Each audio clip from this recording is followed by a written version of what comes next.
Thank you very much, Sue. It is my pleasure to introduce Wayne this afternoon.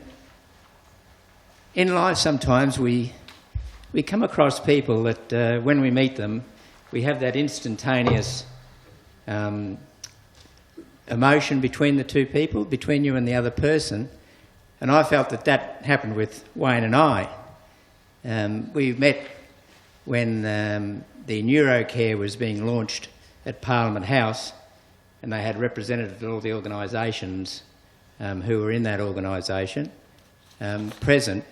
I was there with our friends from MND Queensland, and Wayne was there with the MND and me, Paul Old's mob. And we had a very good day. And it was a good day, and we've continued the friendship since then, and demonstrating how Wayne is very helpful and develops those friendships. I had trouble sleeping, and I was talking to Wayne on the phone one time, and he told me about this CPAP machine. So I went to the clinic next and said that I have this trouble sleeping, and I heard about this CPAP machine from Wayne, and they said that's a good idea. So it wasn't long before I got my machine, and thanks to Wayne I'm now having a good night's sleep.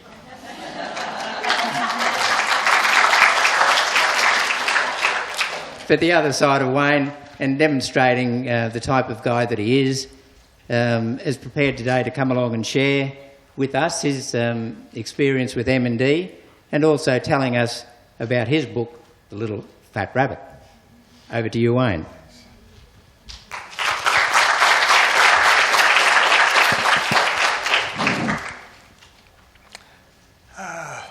Thanks, Pat. I was diagnosed last year at the age of 58. I know, I don't look that old, do I? But like a lot of people that are newly diagnosed, it's a hell of a shock. I mean, I was used to chronic illness like man flu. I was used to that. But the fact that you're staring down the barrel of a terminal disease is a very, very confronting time for anyone. And I feel for all the other people in the room that got the same news as me. And yeah, I'm not going to lie, I had some pretty dark times. I felt sorry for myself. But what are you going to do? You got a choice. You're going to curl up in a ball and feel sorry for yourself and be a victim, or you're going to do something with the rest of your life, the gift that's been given to you, to spend wisely. And I decided I'd live really well. And so I started thinking about my current circumstances. I've got a terminal illness. So what I imagine is possible is I could leave a legacy. I have a purpose in the rest of my life. So what could that be? Well, you can tell my voice is going, and shortly I won't have a voice. So I wanted to leave messages for my future family. Now, my kids stubbornly refuse to have grandchildren without getting married. So I don't have them yet, but I thought I'd prepare. So imagine if I could capture all the family stories and the values that are important that I would want to share with my kids and theirs. What better way to leave a legacy for my own family? Then the other thing is, I haven't got all that long, and there's a lot of work going on out there to find a cure for MND. And yes, we've had an incredible increase in the amount of money available for research, but we need much, much more. And I look at the work of the Big Freeze and other initiatives, and they tend to have a fairly short life, and that's usually directly related to the lifespan of the patient and his or her support network. So I imagine, what if I could create a legacy that meant we would have sustainable funding for MND Research going forward, way past when I'm not here.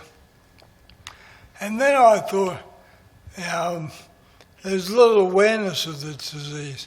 Yes, it's improving all the time, but there's still a lot more needs to be said and explained about what the disease is and how it affects people.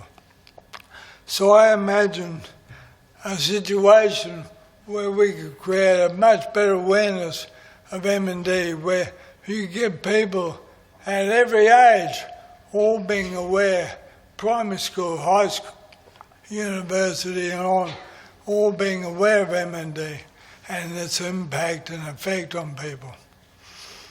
And then I thought about, you know what, one of the things I love is the joy of reading, and the joy of reading to young ones, and how important it is to get to them before they're 8 years old.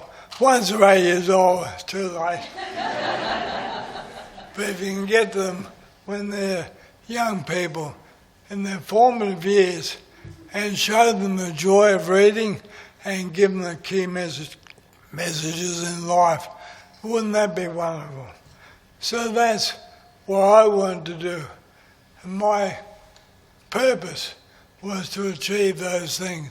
And all I did was imagine what a wonderful situation would that be if I could pull it off.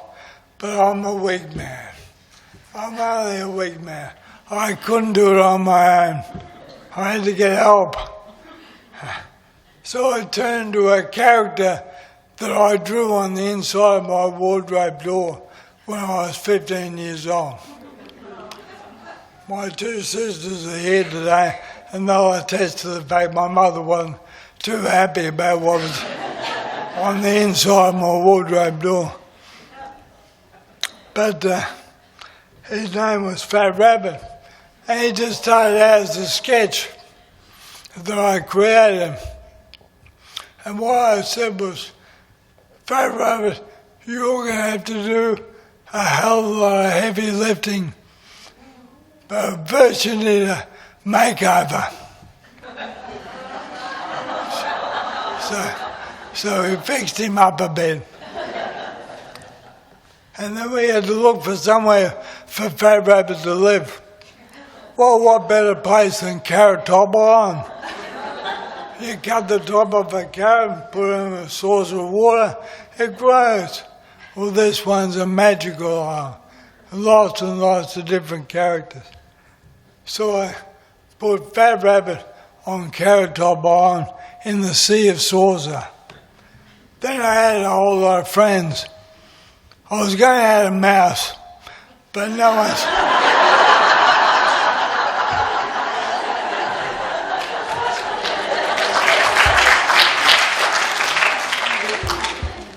So pretty soon it got quite crowded on the island. I've got a vision or a challenge for myself. I want to write 8 of these things. I've got 2 in the bag. I'm selling them outside. Third one is at the printer. I'll be here for Christmas. Get in early. I want to do 8. I reckon if I make it 8, I'll live longer. But also, we've got the plush toy that goes down very well with the young ones. And we're selling all our books online. Has it been successful? Well, yeah, it's a bit like the scientists explaining all these research theories to us.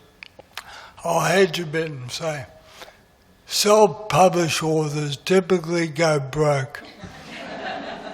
But for us, if you can sell any more than 500 of a children's book, you're doing well. I think we're up to about 1,400 sales of the 2 books.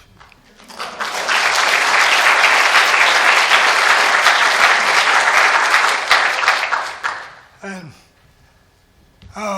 when you look at what we've achieved so far, I feel very proud of what Fat Rabbit has done.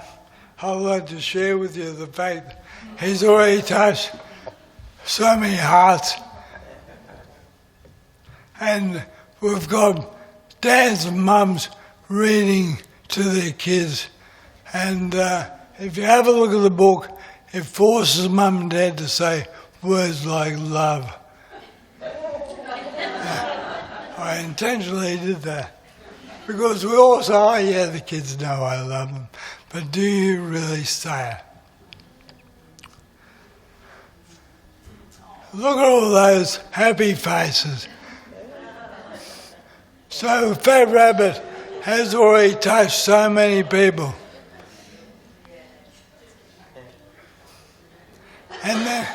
And then what I do is, as much as I can, I'm only the vessel, he's the hero. I promote him, I network. So whenever I can, I get in front of people that can make a difference. So you got NRL heroes, you got male models. He's here today, where is he? You got people from reality TV shows. You got AFL legends that have MND. And you got people who have a special cause and a big following. So we're getting the word out there, and Fat Rabbit is gaining more and more momentum. And I'm very proud to say that the word of mouth is spreading. And I need your help now to keep the word going. Because it's not about me. It's not about me. It's about what Fat Rabbit can do to make a difference to people's lives and to make a difference to MND. We've already been able to raise much needed funds with the wonderful help of MND and me. We've now launched the Fat Rabbit Research Grant, and the first grant is well over $100,000, and I understand it's been awarded next week. They'll announce the researchers who have been lucky enough to get the Fat Rabbit Grant. What an idea! The people that get the Fat Rabbit Grant cure MND.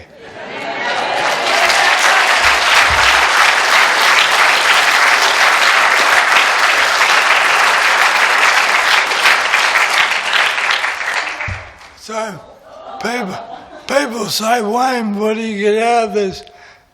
This is what I get out of it.